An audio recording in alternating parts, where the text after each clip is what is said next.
Here's something that might genuinely surprise you. For the first 124 years of its existence, the United States of America did not have a permanent income tax. No payroll deductions, no April 15th deadline, no IRS breathing down your neck. And yet, somehow, roads were built, wars were fought, a military was maintained, territories were purchased, and an entire continental empire was stitched together from the Atlantic to the Pacific. So, the question isn't just academic. It's actually kind of urgent.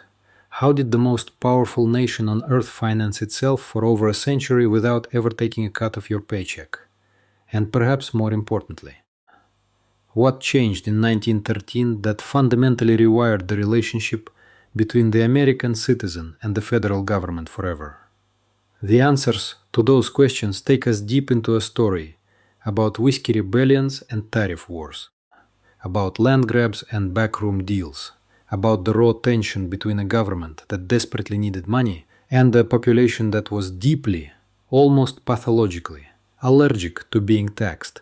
Because here's the thing most people don't realize. The founding fathers didn't just avoid income taxes by accident. They built an entire constitutional architecture designed to make a direct tax on income almost impossible. And the story of how that architecture was eventually dismantled, piece by piece, over more than a century of conflict, economic upheaval, and political maneuvering, well, that story is one of the most revealing chapters in American history. A chapter that explains, in many ways, why the government we have today looks nothing like the one the founders originally designed. So let me take you back to the beginning, to a moment when America was flat broke, drowning in debt, and scrambling to figure out how to keep the lights on without tearing itself apart. When the American Revolution ended in 1783, the newly independent United States was not exactly in a position to celebrate. The war had been won, yes, but the financial cost had been staggering. The federal government, under the Articles of Confederation, had accumulated roughly $54 million in debt. The individual states had piled on another $25 million, and here was the problem. Under the Articles of Confederation, the national government had no independent power to levy taxes, none. It could request money from the states, which sounds polite until you realize that the states routinely ignored those requests. The central government was essentially a beggar in its own house, and by the mid-1780s, the country's finances were in complete disarray. This financial crisis was one of the driving forces behind the Constitutional Convention in 1787. The men who gathered in Philadelphia understood that a government without the power to fund itself was no government at all. And so, when they drafted the new Constitution, they explicitly granted Congress the authority to lay and collect taxes, duties, imposts, and excises. But here's the critical detail that most people overlook. The founders were deeply suspicious of direct taxation, meaning any tax levied directly on individuals or their property. They had just fought a revolution against a king who taxed them without representation. The last thing they wanted was to create a new government with the unchecked power to reach into people's pockets whenever it pleased. So, they built in a safeguard. Article 1, Section 9 of the Constitution stated that no capitation or other direct tax could be laid unless it was apportioned among the states according to their population. Now, this might sound like a minor technicality, but it was actually a near impossible hurdle. Apportionment meant that if the federal government wanted to raise, say, $10 million through a direct tax, it couldn't simply charge every citizen the same rate. Instead, it would have to divide that 10 million among the states based on how many people lived in each one. A state with 10% of the population would owe 1 million, regardless of whether its citizens were rich or poor. This made direct taxation absurdly impractical and unfair. A poor farmer in Georgia would end up paying a higher effective rate than a wealthy merchant in New York, simply because their states had different population-to-wealth ratios. The founders knew exactly what they were doing. They were making direct taxation so cumbersome that the government would almost never resort to it. And for the most part, that's exactly how things played out. For the next 124 years, The federal government funded itself through a completely different set of mechanisms. Mechanisms that seem almost alien to us today. The first and most important of these mechanisms was the tariff. When George Washington took office in 1789, the very first major piece of legislation signed into law was the Tariff Act of 1789, also known as the Hamilton Tariff, named after Treasury Secretary Alexander Hamilton. Who championed it? The concept was beautifully simple. Every time a foreign good, whether it was British textiles, French wine, Caribbean sugar, or Chinese tea, entered an American port, the importer would pay a duty on it to the federal government. These duties were collected at a relatively small number of harbors along the eastern seaboard, which made enforcement straightforward. You didn't need a massive bureaucracy to make it work. You just needed customs collectors stationed at the docks. And for a young agricultural nation that imported a huge proportion of its manufactured goods from Europe, tariffs were extraordinarily effective at generating revenue. From 1790 to 1860, tariffs accounted for roughly 90% of all federal revenue, according to economic historian Douglas Irwin of Dartmouth College. In some years, that figure climbed as high as 95%. The tariff was the engine that kept the entire federal machine running.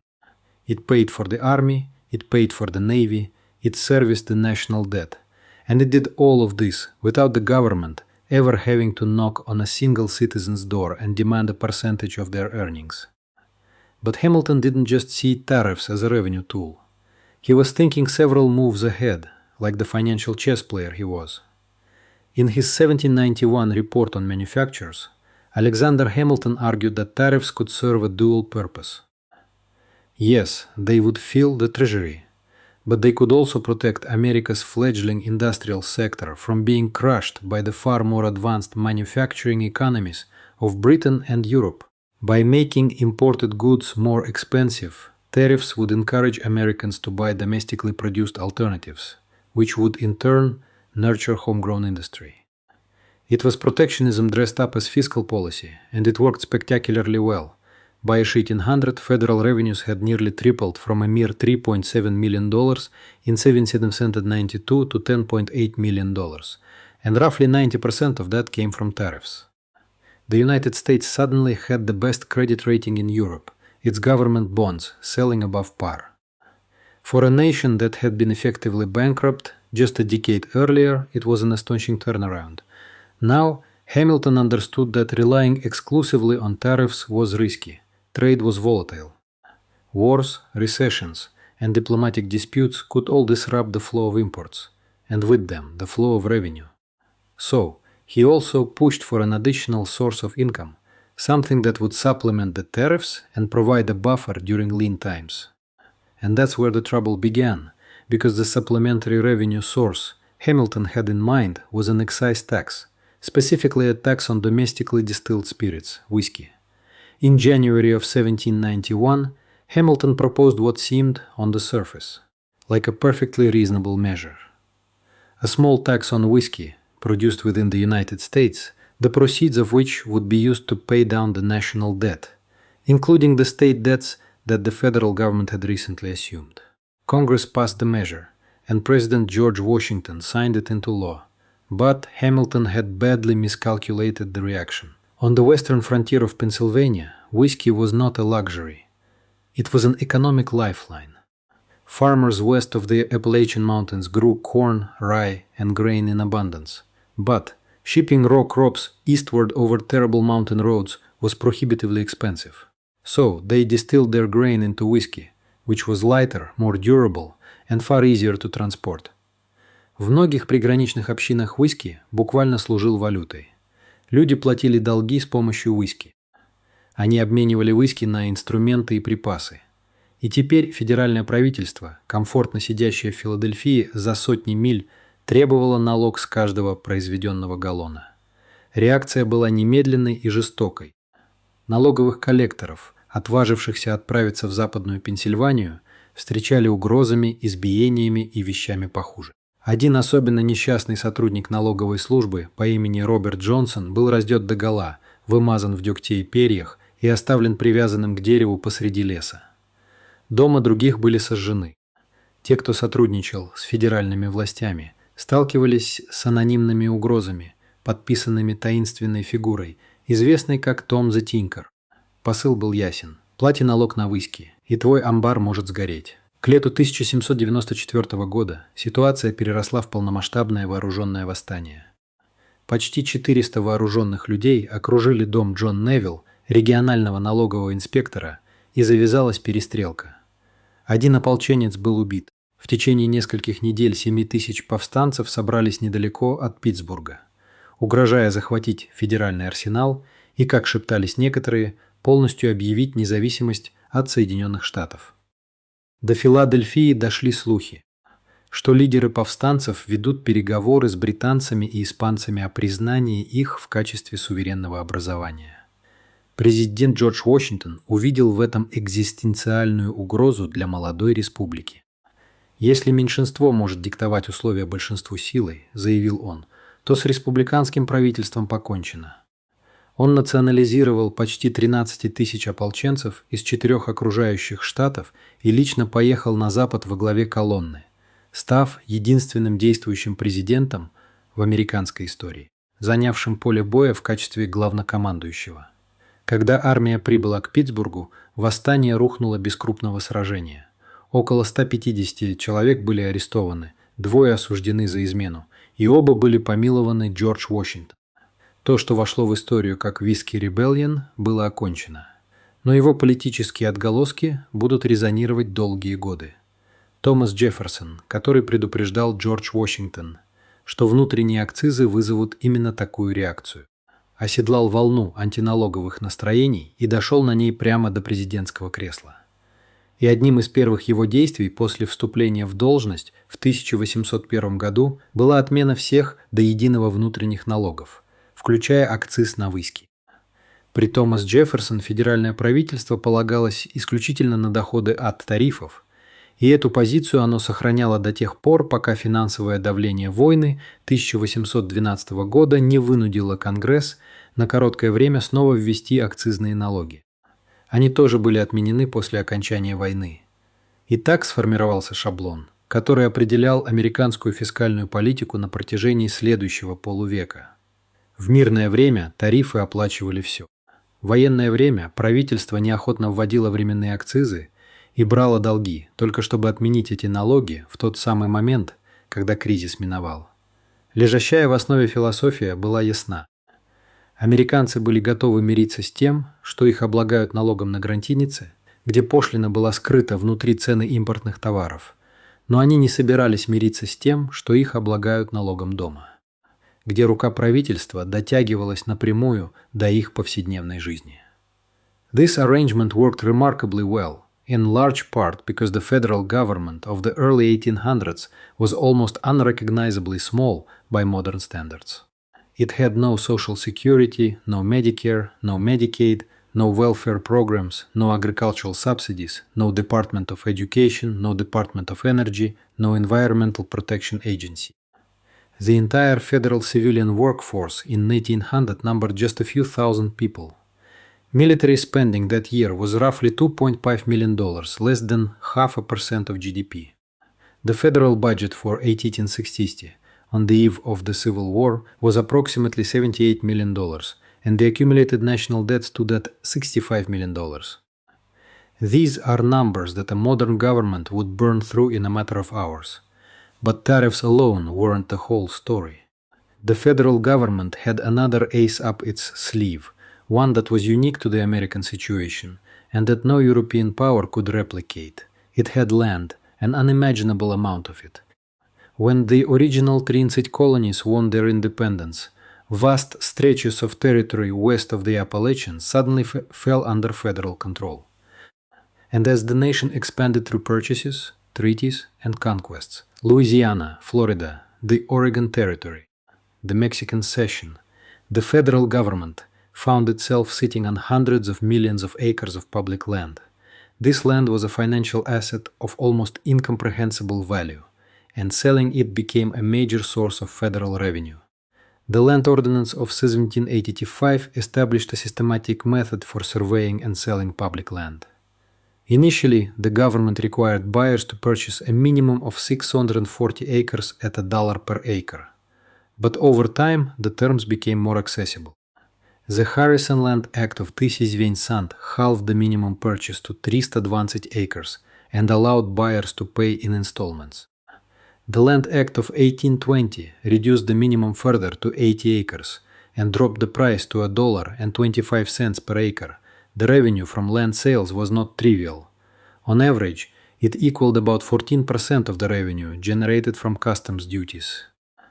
And in certain boom years, especially during the land rushes of the 1830s, when the removal of Native American tribes opened vast new territories in the South and West, land sales spiked dramatically. In 1836 alone, over 20 million acres of public land were sold, generating a torrent of revenue that actually pushed the federal government into surplus. In fact, under President Andrew Jackson in 1835, the United States achieved something that has never been accomplished before or since. The national debt was paid off entirely, reduced to a grand total of $38,000. The proceeds from land sales, pledged by Congress specifically for debt retirement, had achieved what seemed impossible. But the land revenue system was also deeply entangled with some of the darker chapters of American history. Much of the land being sold had been acquired through the forced removal of Native American tribes, whose claims to the territory predated the arrival of Europeans by thousands of years. The revenue pouring into federal coffers was, in a very real sense, built on dispossession. And the debates over how to use the public domain, whether to sell it for revenue, give it away to settlers through homesteading laws, or grant it to railroad companies to spur development, became some of the most contentious political fights of the 19th century. Fights that intersected directly with the question of slavery and ultimately helped push the nation towards civil war. By the time the first shots were fired at Fort Sumter in April of 1861, the comfortable fiscal world of tariffs and land sales was about to be blown apart. The Civil War would cost the Union approximately an astronomical figure that dwarfed anything the federal government had ever spent. Before the war, the government had been spending roughly tough $772,000 per day. By the time of the Battle of Bull Run, just 3 months later, the War Department alone was burning through $1 million a day. By the war's end, the Treasury was spending $80 million a month. Tariff revenues, which depended on international trade, plummeted as the war disrupted shipping and the Confederate blockade strangled southern ports. The government needed money, and it needed it fast. So, for the first time in American history, Congress did the unthinkable. It imposed a tax directly on the income of its citizens. The Revenue Act of 1861, signed by President Abraham Lincoln on August 5th of that year, levied a flat 3% tax on all annual incomes above $800. At the time, only about 3% of the population earned that much, so the tax was narrowly targeted. But the 1861 Act was hastily written and lacked any real enforcement mechanism, which meant it generated almost no revenue. The following year, Congress passed the much more comprehensive Revenue Act of 1862, which President Abraham Lincoln signed on July 1st. This was the real game changer. The 1862 Act introduced America's first progressive income tax, 3% on incomes between $600 and $10,000, and 5% on everything above that. Later, the Revenue Act of 1864 ratcheted the top rate up to 10%. But the income tax was just one piece of a much larger fiscal revolution. The 1862 Act also imposed excise taxes on virtually everything that moved: liquor, tobacco, playing cards, gunpowder, feathers, telegrams, iron, leather, pianos, yachts, carriages, billiard tables, jewelry, patent medicines, newspaper advertisements, manufactured goods, processed meats, professional licenses, corporate profits, even inheritance taxes. David Wells, who chaired the Revenue Commission in 1865, later described the philosophy behind the law with a darkly comic metaphor. He said Congress was guided by a principle similar to the advice given to a certain Irishman visiting a fair, which was, whenever you see a head, hit it. Congress, David Wells observed, followed a similar instinct. Whenever you find an article, a product, a trade, a profession, or a source of income, tax it. Crucially, the 1862 Act also created the Office of the Commissioner of Internal Revenue, a brand new agency within the Treasury Department whose sole purpose was to collect these taxes. The commissioner started with a staff of just 3 clerks.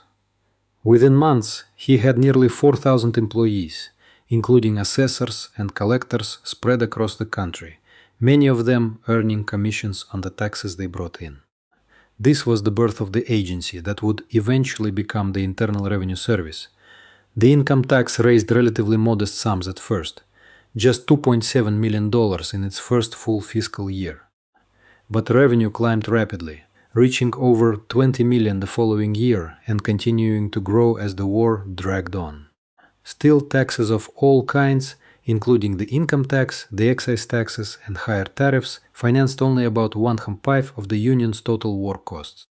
The rest came from borrowing, including the sale of $500 million in government war bonds, and from a revolutionary new financial instrument, the greenback. These were paper treasury notes that circulated as currency, essentially allowing the government to print money to pay its soldiers and suppliers. But here's the detail that matters most for our story. The Civil War income tax was always understood to be temporary. It was a wartime emergency measure, justified by the extraordinary circumstances of national survival. And true to that understanding, Congress repealed the income tax in 1872, 7 years after the war ended, at a time when the federal budget was running a healthy surplus thanks to high tariffs and robust excise tax collections on liquor and tobacco. For the next 2 decades, the federal government returned to its pre-war fiscal playbook. Tariffs remained the dominant source of revenue, though they now shared the stage with excise taxes on alcohol and tobacco. In fact, during the decades following the Civil War, roughly 90% of all federal revenue came from these 2 sources: customs duties and sin taxes. The income tax was gone, and most Americans assumed it was gone for good. But the political landscape was shifting beneath the surface. The late 19th century was the age of the robber barons, of Rockefeller and Carnegie and Morgan, of staggering industrial growth, coupled with equally staggering inequality. The tariff, which had once seemed like an elegant and painless way to fund the government, was increasingly under attack from 2 directions. Farmers and workers in the South and West argued that tariffs were deeply regressive. They fell hardest on ordinary people, who spent a much higher proportion of their income on imported goods than the wealthy did. A poor farmer buying a British-made plow paid the same tariff markup as a New York banker. But for the farmer, that markup represented a far larger share of his earnings. At the same time, the tariff had become a tool of cronyism. Northern manufacturing interests lobbied relentlessly for higher tariffs to protect their industries from foreign competition, effectively using the government's revenue system to enrich themselves at the expense of consumers. Tariff rates climbed to their highest levels in history with the McKinley tariff of 1890, which pushed the average duty on imported goods from about 38% to nearly 50%. Working-class Americans were paying more for basic necessities so that industrialists could pad their margins. The system that was supposed to fund the government had become a wealth transfer mechanism, moving money from the pockets of the many into the vaults of the few. And so, in the crucible of Gilded Age inequality, a new idea began to take hold. What if, instead of taxing goods that everyone consumed, the government taxed income, specifically the income of the wealthy? This wasn't a radical concept. The Civil War had proven that an income tax was administratively feasible and could generate significant revenue. But turning it into a permanent policy required overcoming the constitutional hurdle that the founders had erected, the requirement that direct taxes be apportioned among the states by population, in 1894. Amid a severe economic depression that had forced 600 banks to close their doors, Congress passed the Wilson-Gorman Tariff Act, which included a provision for a 2% tax on incomes exceeding $4,000, roughly the equivalent of $90,000 today. It was America's first peacetime income tax, and it was designed to shift the tax burden toward the wealthy. The political dynamics were fascinating. Many members of Congress voted for the bill, fully expecting that the Supreme Court would strike it down as unconstitutional, which would allow them to tell their constituents they tried without actually having to live with the consequences. And that is precisely what happened. In 1895, in the landmark case of Pollock versus Farmers Loan and Trust Company, the Supreme Court ruled 5-4 that the income tax was unconstitutional. The majority held that a tax on income derived from property, including rent, interest, and dividends, was essentially a direct tax that had to be apportioned among the states according to population. Since the Wilson-Gorman Act made no provision for apportionment, the entire income tax provision was struck down. The decision was incendiary. Justice Henry Brown, one of the 4 dissenters, wrote that the ruling involved nothing less than the surrender of the taxing power to the moneyed class. Farmers, workers, and populist politicians were outraged. They saw the decision as exactly what it appeared to be, a shield erected by the wealthy to protect themselves from contributing their fair share to the cost of government. The Democratic Party immediately made the income tax a central plank of its platform, charging the court with judicial usurpation. But constitutional amendments are not easy to pass. They require a 2/3 vote in both houses of Congress and ratification by 3/4 of the states. For the next decade and a half, the income tax question simmered, fueled by the rising progressive movement, which argued that the entire political and economic system had been captured by corporate interests and needed to be fundamentally reformed. The breakthrough came from an unlikely champion, President William Howard Taft, a conservative Republican who was hardly a populist firebrand. In 1909, Taft proposed the 16th Amendment to the Constitution, which would give Congress the explicit power to levy taxes on income from whatever source derived, without apportionment among the states and without regard to any census or enumeration. It was a surgical strike against the Pollock decision, removing the constitutional obstacle that had blocked a permanent income tax for over a century. The ratification process took nearly 4 years, during which opponents mounted a fierce resistance. Wealthy industrialists and their allies argued that an income tax would make the federal government dangerously powerful and centralized, that it would punish success and discourage enterprise. Conservative senators with deep ties to major corporations fought the amendment at every turn, but the political winds were against them. The progressive movement was at its peak. The Democratic Party had won the 1912 presidential election with Woodrow Wilson, and the public mood was overwhelmingly in favor of taxing the rich. On February 3, 1913, the 16th Amendment was formally ratified, having been approved by the required 36 states. For the first time in its history, the United States had a constitutional basis for a permanent nationwide income tax, and Congress wasted no time. Later that same year, the Revenue Act of 1913 was signed into law, imposing a 1% tax on incomes above $3,000, with a graduated surtax reaching a maximum of 7% on incomes exceeding $500,000. The rates were modest by today's standards. In its first year, the income tax collected $71 million, a fraction of what the tariff brought in. Only about 3% of American households earned enough to owe any tax at all, but the structure was in place. The legal and institutional machinery that the Civil War income tax had created, the Bureau of Internal Revenue, which had survived the repeal of the income tax in 1872 by continuing to collect excise taxes on alcohol and tobacco, was simply repurposed. When the income tax became permanent in 1913, the government did not need to build a new collection agency from scratch. The infrastructure was already there waiting. And what happened next confirmed every fear the opponents of the income tax had voiced and vindicated every hope its supporters had held. Within just a few years, the income tax would transform the entire fiscal and political landscape of the United States beyond recognition.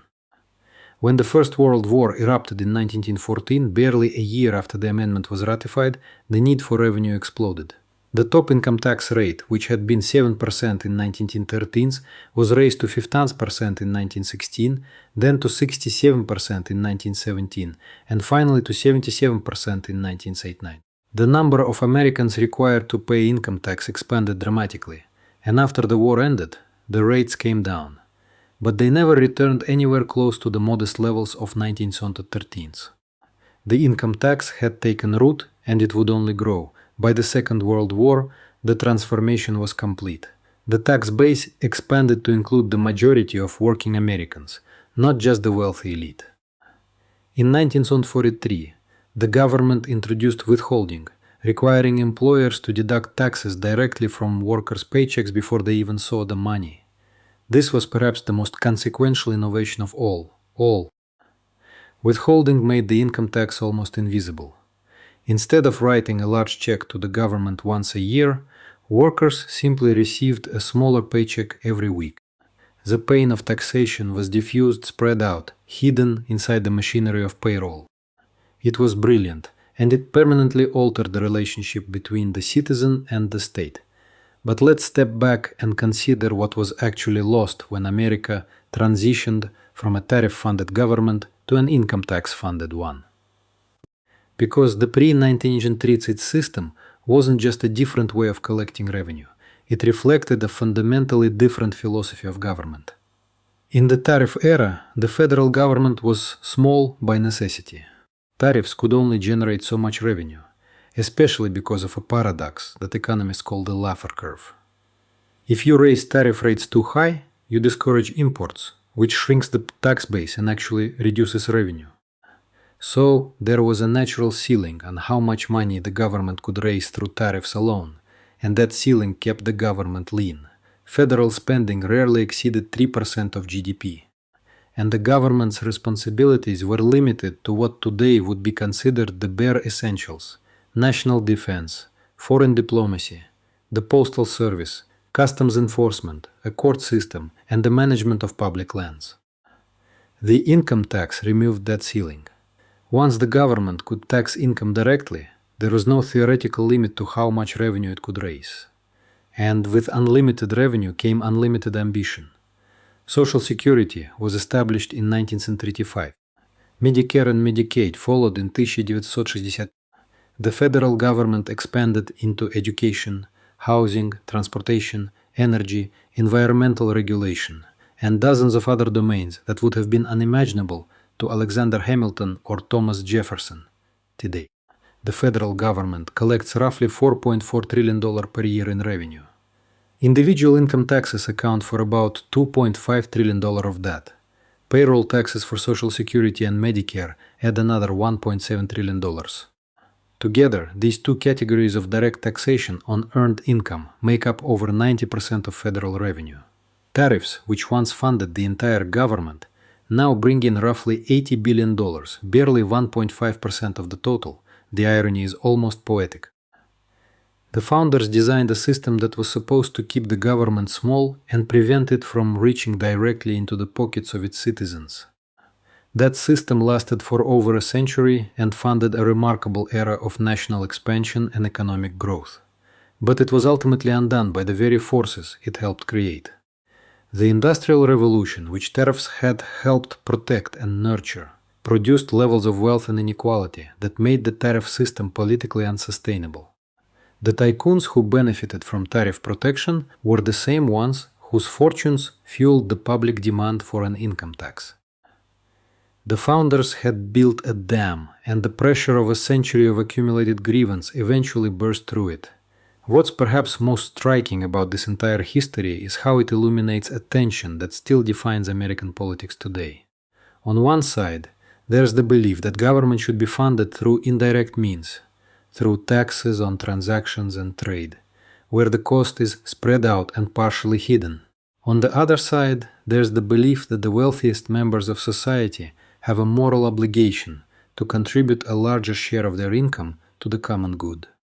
This tension between hidden and visible taxation, between broad-based and progressive taxation, between a small government funded by tariffs and a large government funded by income taxes, this is not a new debate.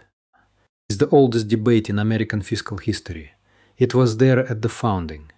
It was there during the Whiskey Rebellion. It was there during the Gilded Age, and it's here right now. The world before 1913 was not some libertarian paradise. The tariff system had real costs, real injustices, and real limitations. It funded a government that neglected vast swaths of its population, tolerated child labor, ignored unsafe working conditions, and provided no safety net for the elderly, the disabled, or the destitute. But it was also a world in which the relationship between the citizen and the state was fundamentally different. You could go through your entire life without ever interacting with a federal tax collector. The government existed, but it existed at a distance, funded by the commerce that flowed through its ports, rather than the labor of its people. Whether that world was better or worse than the one we live in now depends entirely on what you value. But understanding that it existed, understanding how it worked, and understanding why it ended, that's essential for anyone who wants to make sense of the fiscal and political battles that are still raging today. Because the question of how to fund a government is never just about money. It's about power. It's about who pays, who benefits, and who decides. And those questions are as alive now as they were when Alexander Hamilton first walked the docks of New York Harbor, counting the ships that would fill his young nation's treasury. If this story shifted your perspective on how governments really work, make sure to subscribe to the channel and drop a like on this video. We go deep on these kinds of hidden power structures, the ones that shape your world in ways most people never think about. And if you want to keep pulling on this thread, there is another video coming soon that you will not want to miss. Thanks for watching, and I will see you in the next one.